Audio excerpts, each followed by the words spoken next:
Hello and welcome to the Ending Body Burnout Show. We are your hosts, Chris and Philly, co-founders of a multi-award-winning functional medicine practice, serving busy people with energy, mood, and gut issues. While busyness, addictive doing, people-pleasing, and perfectionism might be the norm, it's not normal, and it's a major contributor to health issues. Our goal with this show is to give you a holistic root cause approach to healing your body so that you don't have to continue doctor or diet hopping or popping a gazillion supplements hoping something might stick. So get ready to heal your body, get your spark back, deeply connect with yourself, and step into the life of your dreams. Let's dive in.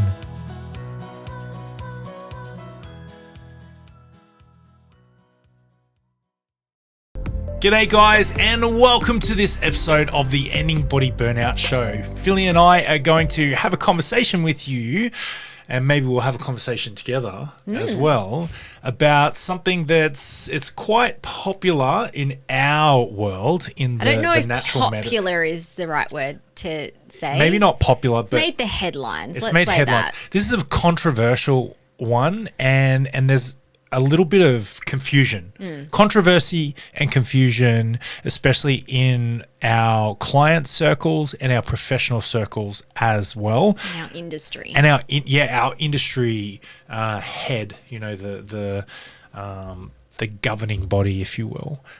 So anyway, we're going to have a conversation today about Vitamin B, toxicity, should you be concerned? yeah. All right, shall we dive in? Let's dive in. So I remember back when I started studying clinical nutrition and later on functional medicine. Functional nutrition. What did you do? It's the same thing. When I first started studying, they talked about the Hippocrates Oath, which is first do no harm.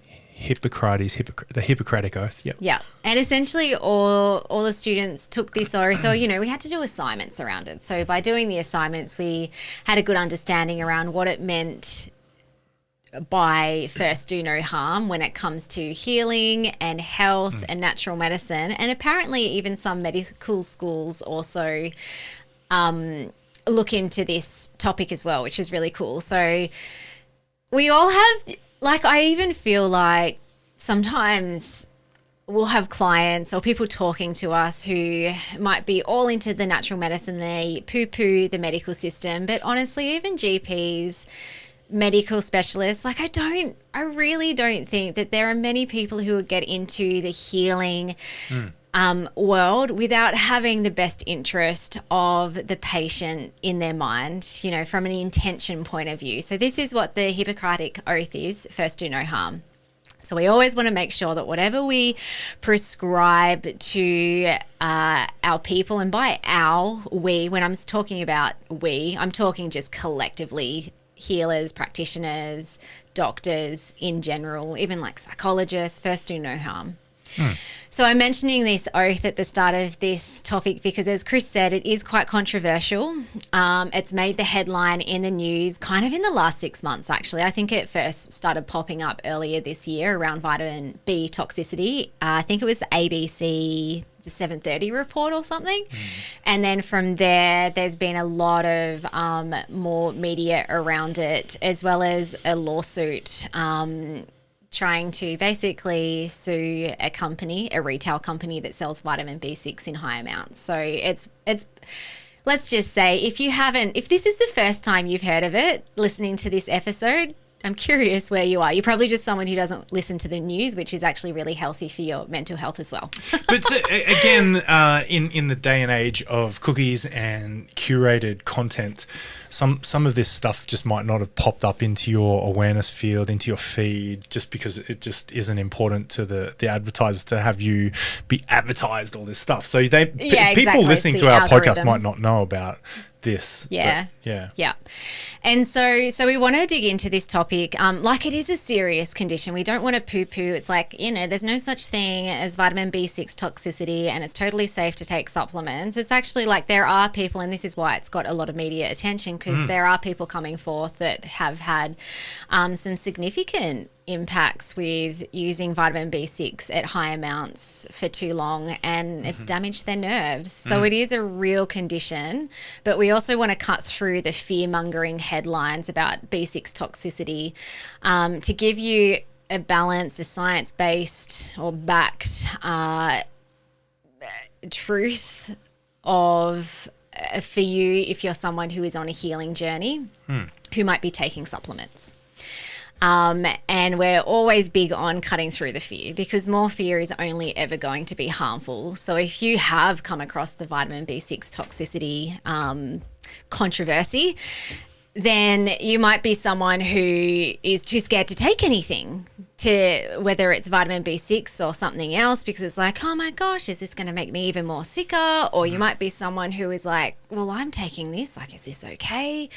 And so wherever you are, we hope at the end of this episode there's actually going to be a lot less fear around this, and just some really good understanding, awareness, and different ways that you can approach your healing journey in a safe way. Okay.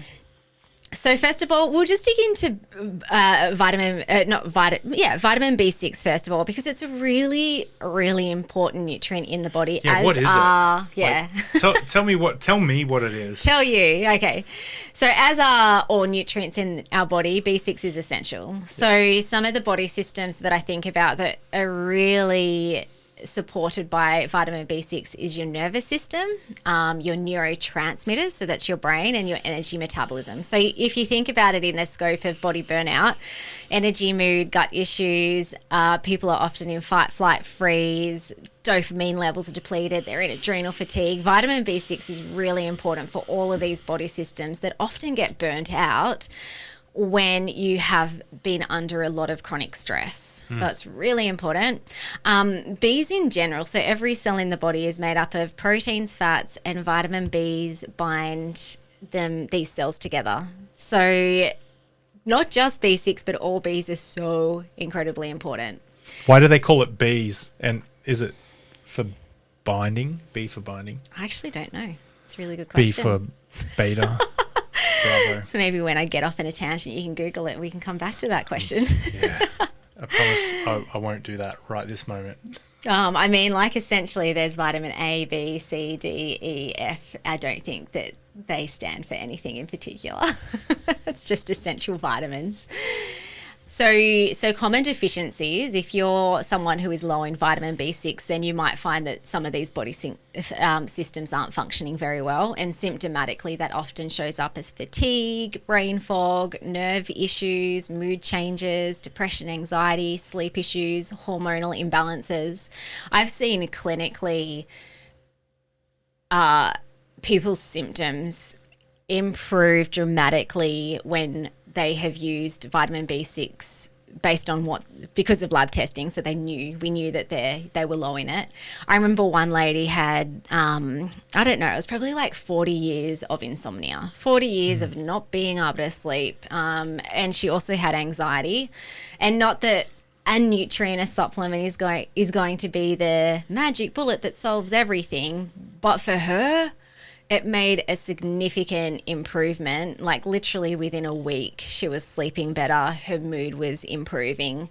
So again, don't be scared of using it if you need it, but also test to make sure that you do need it. And we'll get into that very shortly. Yeah. Like, because the person on the news, it was self-diagnosing, self-supplementing, based on advertising. Yeah, was the big thing that happened. We'll go into that in a second. But stay tuned. We'll go into that very soon. Okay, so vitamin B6, as I said before, it's super important for people who are healing from body burnout and chronic stress if it's needed. So, I don't know. I'm thinking about our clients, and not just our current clients, but in the decade long of doing this functional medicine work and lab testing, 95% of people are deficient in it. You know what? I can't even think of a lab test where I have said to a client, wow, your vitamin B6 levels are amazing. They're almost always depleted. And that's because chronic stress, burns through vitamin B6 and other Bs and vitamins and minerals. So many people do need more of it, and often many people need higher amounts than the healthy, balanced population. So I mentioned that because in the news as well, it's like, well, like the RDI, so the recommended dietary intake of vitamin B6 is only 2 milligrams. So you should be able to get that from food. Now you would, like if you have a varied diet, you'd be getting 2 milligrams of vitamin B6 from your food. But if you're someone who's really deficient, and this is a question that a lot of clients have when we do lab testing and we look at nutritional deficiencies, they're like, oh, am I not eating enough of the foods? I'm like, you're eating enough. It's just that there's all these other reasons why you're burning through that nutrient. So 2 milligrams is teeny tiny. Sometimes you might find 2 milligrams of vitamin B6 in, say, a multivitamin, but when we're using it in therapeutic levels because there's a deficiency there that's also affecting the brain's ability to produce neurotransmitters and your nervous system to function properly and your mitochondria to produce energy, 2 milligrams is not going to move the needle at all. So anyway, the bottom line of this first section of our episode is that vitamin B6 and therapeutic dosages definitely has a place in nutritional therapy, and it can actually change lives. Okay. So let's look at what's the real story behind the headline. So if we're kind of just cutting through the fear, really the goal of a news reporter when they have something controversial or something kind of fear-based or scary or it's alarming is how can I make this go viral? How can I sell more content? How can I get more ads? And more clicks. Yeah, and the benefit of this, I'm not poo-pooing that this has come to the surface because actually the more people that are aware of this, the better. Because, so here's the thing, interestingly, vitamin B6 toxicity shows up as very similar symptoms to having a vitamin B6 deficiency.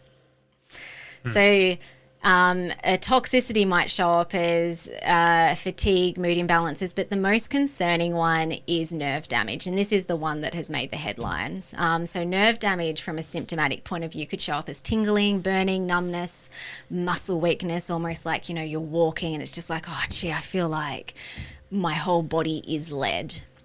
And this is concerning because if someone is taking a lot of vitamin B6 and they develop a toxicity over time, most of the time you can stop that supplement and these symptoms just disappear. But if it's been chronic use, then sometimes, and this is where the lawsuits are coming out, is it can cause long-term damage. So there are some people, and this is where my heart goes out to those who are experiencing B6 toxicity and it hasn't alleviated just from stopping the supplement, is that their symptoms remain because the nerves have become damaged. Now, in terms of how common is toxicity, it's actually really rare. It's actually extremely rare according to industry data. So for every 500,000 people who take vitamin B6, there is a one in 500,000 reaction rate. So it is quite rare. I mean, it still can happen, so you want to be aware. So it's not as scary as a COVID vaccine. Yes. Do we need to edit that bit out? No, we'll keep it. No way. So Pfizer, see you later, buddy. Yeah. Okay, so this is 1 in 500,000. And most cases involve very high dosages. So taking over 100, even over 200 milligrams a day of vitamin B6. And here's the little kicker, is most of these cases we're taking the inactive form of vitamin B6. Now I'm going to talk about that more in a moment because that's really important. And most of these cases we're also taking it long-term without supervision. As in they go to Woolies, buy a packet based on the advertising and the words on the bottle. Yes, exactly. And this is why I mentioned the lawsuit. Look, I mean, if you just do a Google, it's on Blackmore's. So I'm not being what's that word? Defaming around that. Because you can readily buy a Blackmore's vitamin B6 and one tablet is 100 milligrams, which is actually a lot for a retail brand that you can just go buy from the chemist or Woolworths. And I don't know, it's like $16 or something per bottle. So it's like cheap too. So people are like, yeah, okay, well, I have all these symptoms. I've Googled it. I think I have a vitamin B6 deficiency. Okay, I'll take this stuff. So this is why, I mean, you've heard us, for those who have listened to our podcast a lot, test, don't guess. That's like one of our mottos when it comes to ending your body burnout is test, not guess. So this approach will prevent these issues happening full stop. So as I said before, the benefit of this media attention is that the TGA, so the Therapeutic Goods Act, is now reviewing who can sell and prescribe these supplements to protect consumers. Because self-dosing at 100 milligrams, 200 milligrams a day of an inactive form is actually unsafe if you don't know if you actually need it. And it's not just B6. Like, I think this is bringing up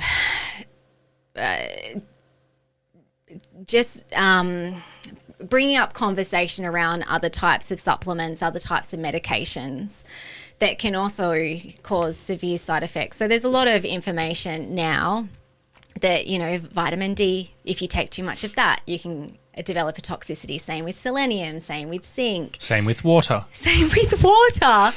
And there's also a whole heap of pharmaceutical medication as well that can cause severe side effects. So I don't think we should demonize vitamin B6, but currently this is the thing that's in the news at the moment. And really it's just opening up an opportunity for us to have a conversation today around, like, how can we do this safely? How can we do this healing thing safely? If we get an email or two, or a flurry of emails from clients and community people in our circle saying things like, you're probably aware of this, or you're probably across this already, and then ...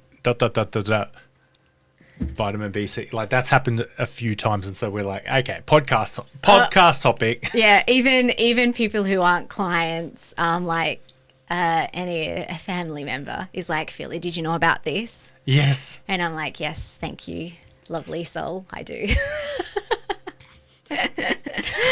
I'm like, let's do a podcast episode on this. Yeah. Okay, so ATMS, so Australian Traditional Medicine Society, so they're one of the main industry boards in Australia that pretty much like governs natural medicine to make sure that we're doing things safely for the patients, for the consumers. And I have an accreditation with ATMS, so as being a practitioner, this accreditation means that I have to keep up with all of this stuff so that I can help our clients in a really supportive and safe way. And I loved ATMS's proposal around the changes with vitamin B6. So, because there is talk that TGA might pull vitamin B6 off the counters completely, which means that only GPs can prescribe it, which is a little bit crazy because there's a lot of people that need it, and GPs aren't being taught how to prescribe nutrients either. So this is kind of like the expertise of clinical nutritionists, nutritional medicine practitioners, functional medicine practitioners, naturopaths. This is our jam. And so ATMS have put forward a proposal that if vitamin B6 supplements are being sold, they must be below 50 milligrams in order for a retail company to sell it, so that if you go to a supermarket or a chemist or a health food store, you're not getting, you're not buying a supplement that's going to be in large therapeutic dosages. And if it is prescribed in higher dosages, then, or like there's a formula, a supplement in higher dosages, it must be practitioner only, which then means that only practitioners can prescribe it to a client based on a therapeutic relationship with that client. So I like that. I agree. I agree with everything that they have said. Okay. Now, I mentioned before I used the term inactive form. And this is really important to note as well, not just for vitamin B6, but for really like many other nutrients that you can purchase. And there's a big difference between purchasing retail products versus practitioner products. So the practitioner products are always going to be more bioavailable. They're going to be often in an active form. What's bioavailable and active form mean? Yeah. Sorry. Okay. Well, I'll give you. I'll talk about this in context of B6.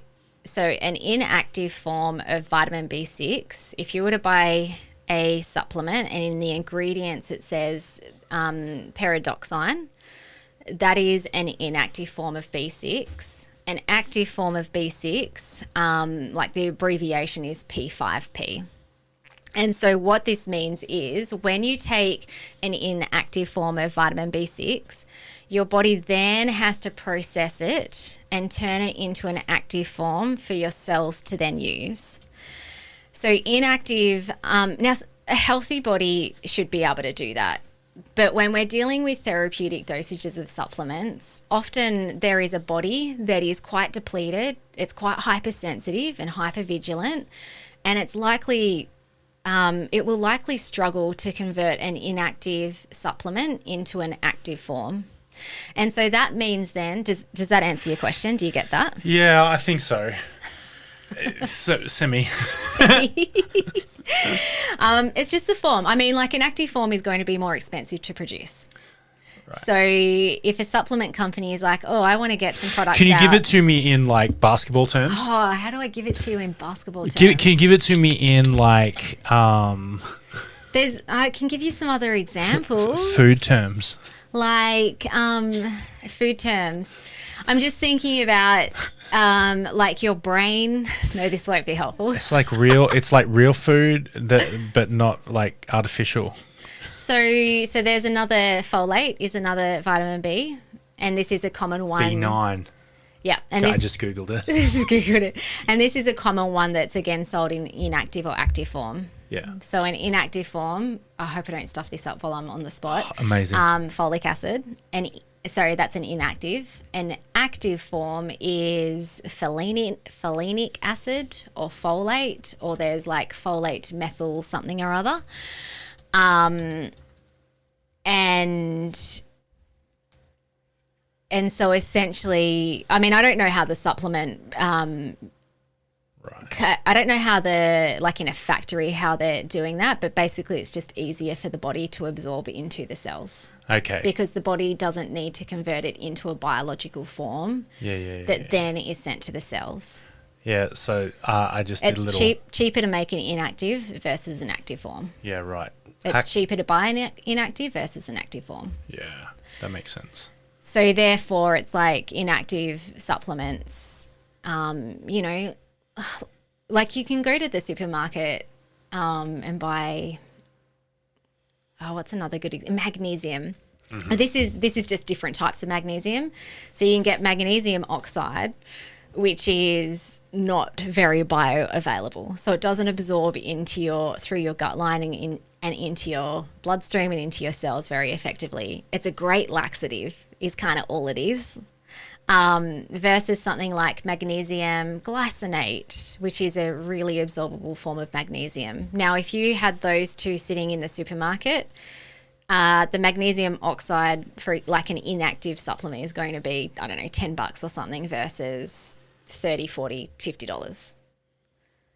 Right. Yeah. So I think it's just like a market thing. It's like, hey, I'm a retail brand. I want to like sell as much as I can at mass. People can get this at any point in time. They don't need to pay a practitioner to get it. Here you go. Cheapest form available. Even if it's not going to move the needle much, because you kind of end up peeing out the inactive form. Now, why this is an issue? Why this is an issue from a therapeutic point of view? An inactive form isn't going to be as therapeutic as an active form, especially if the body isn't able to convert it into the active form to use it. So there's that saying, like, aren't supplements a waste of money? Don't you just pee them all out? It's like, yeah, you kind of do if it's inactive.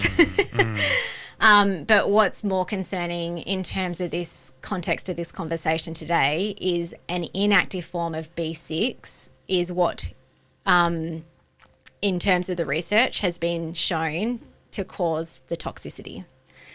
Now, the active form can too. Like, I'm not saying that that's a fast and hard rule, but in terms of like the research, it's the inactive form that is showing up in more of these cases of B6 toxicity.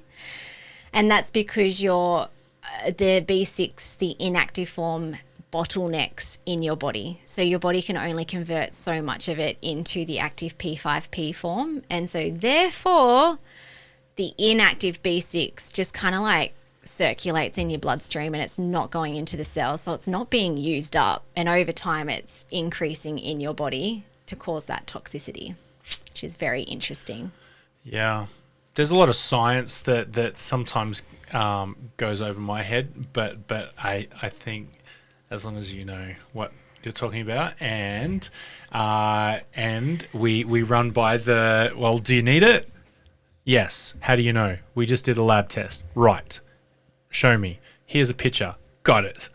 And then we do the protocol based on the lab test. I think that for cavemen like me, that works. But you go into Woolies and you try and save a couple of bucks.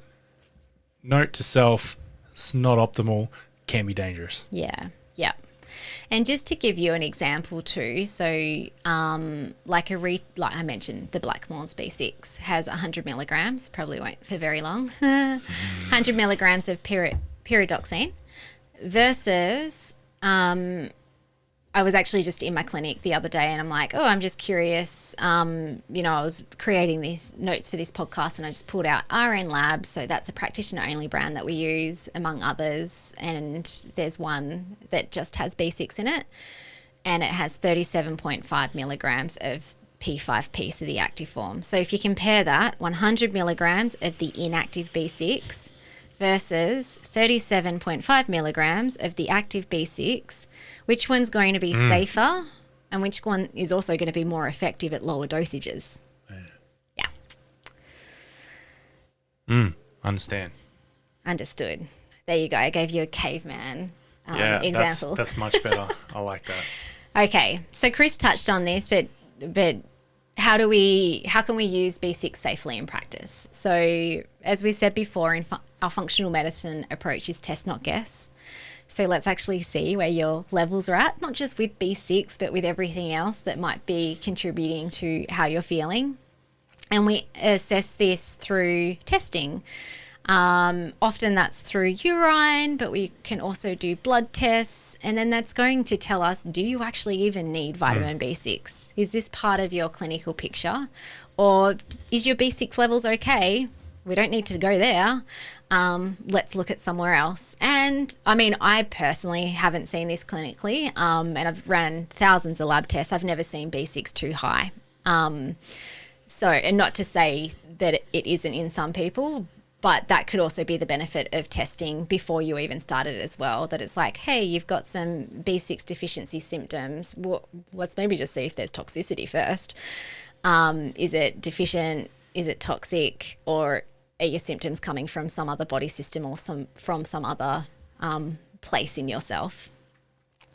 And then we would individualize dosing based on your unique needs and your health status. So this is also where I love the lab testing, because if you're like super depleted, then there's room to move from a therapeutic dose. If it's kind of like, it's low, but it's not super low, but it's kind of borderline, it's like, okay, you could definitely do with some more B6, but we'll just be conservative with our approach here. We don't need to do mega dosages. I also take into consideration like people's nervous systems as well. So people who have had experiences in the past where they've had a lot of side effects to supplements or medication, that doesn't mean they have a toxicity. It just means that their body is overstimulated already, and when you put something therapeutic in, it can cause side effects. So if you do have side effects on B6 or other supplements, it doesn't mean that you have a toxicity. There might be something else going on. You might be overwhelming the liver a bit, or your nervous system might be super hypersensitive. And this is where it's really useful to have a practitioner in your corner to work out what's going on and how to adjust your treatment program so that you can get the best results. Monitoring and adjusting is really important as well. And this is why follow-up consults are really important, especially if you are having side effects. Or if you're not responding to things, then it's like, well, it's no use keeping on with that B6 for like 2 years because your bloods or your urine said. It's kind of like we've got so many other data points that we can work with and we can chop and change as needed. And my thought too, like when we're using therapeutic supplements from a safety and an effectivity point of view, is that supplements really should be short term. If you're on a bunch of supplements, and I was actually talking to a client recently, a new client, and she was on a lot of stuff. And I'm like, oh, okay. And she's like, oh yeah, my doctor recommended it.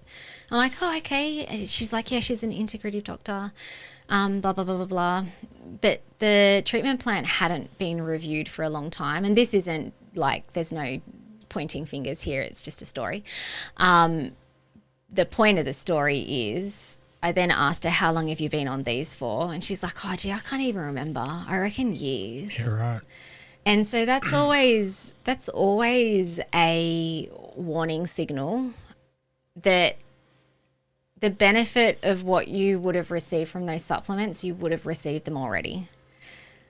So if you're on something for a really long time, then it's not what you need anymore. You might have got the benefit initially, but there might be deeper issues going on, both at a body systems level elsewhere, and almost always deeper root cause metaphysical issues as to why your body's burning through nutrients and body systems in the first place. So that's, I guess, just a little thing for you to think about too, if you are someone who has been on, I don't know, a supplement protocol for a really long time, and it's like, I mean, like, I think it's helping, but I don't really know. But I mean, it's also been a really long time since I've been off it. It's like, just go off it and see how you go. And if the symptoms are still there, or if they come back, then it's time to look somewhere else. Don't keep flogging the same horse over and over again if you're not getting where you want to be. Retesting can be really important as well from a toxicity point of view. So if I do feel like someone needs to continue a protocol for longer than what I would usually recommend, especially if we're dealing with nutrients that isn't ideal to take long term from a safety point of view, I'll always advise retesting first. And this would be really important for people who might be slower healing cases where we've had a bit of touch and go with sustaining a protocol. Okay. Any questions, Chris? Are you good? I think you've done a good job because I get it. Okay, cool. What about when should people not get into it? Red flags, green flags. Yeah. Okay. So if we're thinking about that from a vitamin B6 toxicity point of view, red flags would be if you're self-medicating, especially with high dosages and with that cheap pyridoxine inactive form of a supplement. So again, if this is you, go check your pharmacy cabinet and see what you're taking. If you're taking over 50 milligrams or more without professional guidance, this would also where I'd be thinking about like looking at what you're doing with some caution and reaching out to a practitioner to help you. And also if you are experiencing symptoms like tingling or numbness or that muscle weakness, so these can be the nerve damage signs that can come along with vitamin B6 toxicity, especially if they weren't there before you started taking the B6, stop it straight away and talk to a healthcare provider. Ignoring those symptoms can prove to have long-term implications. So I always think with vitamin Bs or protocols that support the nervous system, the brain, the adrenals, the mitochondria, the hormones, that those protocols shouldn't make you feel worse before you feel better. Sometimes when you're killing off nasty stuff in the gut, or you're detoxing, you can feel a bit average for like 3 to 7 days, but that's not the case when you're working and supporting the neuroendocrine system. So if you have started, whether it's B6 or any other supplement, and you're feeling worse, not better, stop what you're taking, and don't just think it's a detox issue, because that has been a myth that I've seen with new clients when they've started a protocol that might have had like lovely nutrients to support their brain, their adrenals. And, you know, when I've had follow-ups with them, or they've sent me an email and they're like, oh, I'm not feeling so good. Is this just like, am I just detoxing? I'm like, we're not even detoxing yet. No, stop what you're taking. We've got to figure out what's going on. Okay, yeah, because that makes sense, because when you write a treatment protocol, you know the sequence of things, right? So I think that's a real important thing to, whether you're working with us or with somebody else, just have a conversation with your practitioner, and bring up these reactions. Yeah. Don't just hide and think, grin and bear it. They trust, hide, suppress it. Like, just have conversations. Yeah. That's what, for us anyway, I'm not speaking for anybody else, but I'm sure it would be the same for others.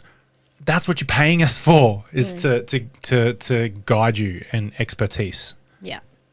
Not my expertise, Philly's expertise. Yeah, love that. And then green lights, good to go. Safe practices. When you're working with therapeutic supplements, work with a qualified practitioner. If we're talking specifically again about vitamin B6, I'd make sure you're using the active form if it's in higher dosages. Regular monitoring and retesting can be really important, especially if your healing is taking longer time, a bit more of a slower healer, which is fine. And then also appropriate dosing for your individual needs. And that also can come into the equation of like your body weight, your size. So, I mean, Chris is more than sexy. double the meat that I am. Double the meat. He is a well-girthed butchery. Okay, awesome. So this has been fun. So I just the closing message really is that vitamin B6 isn't the villain. It can actually, as I said before, be health-changing, life-changing for those who are really deficient in it. It can help move the needle of healing. So it's not the villain, but inappropriate use without guidance is, especially when you're using poor forms of vitamin B6. So don't do that. Or if you do, we have cautioned you. And yeah, I would also just encourage continuing focusing on deeper root causes of healing with proper support. So we've focused a lot on supplements today, which is really just the tip of the iceberg when it comes to healing from body burnout. Correct. Thank you so much for listening, guys. We'll see you on the next episode. Thank you so much for listening. We so appreciate you. If you'd like to give us extra smiles, drop us a review and spread the love by sharing this episode. You can also rate your own state of burnout and the root cause contributors by taking our Ending Body Burnout Assessment on our website. And if you're interested in learning about our group or one-on-one Ending Body Burnout programs, shoot us a DM via Instagram or Facebook. Have the best day ever.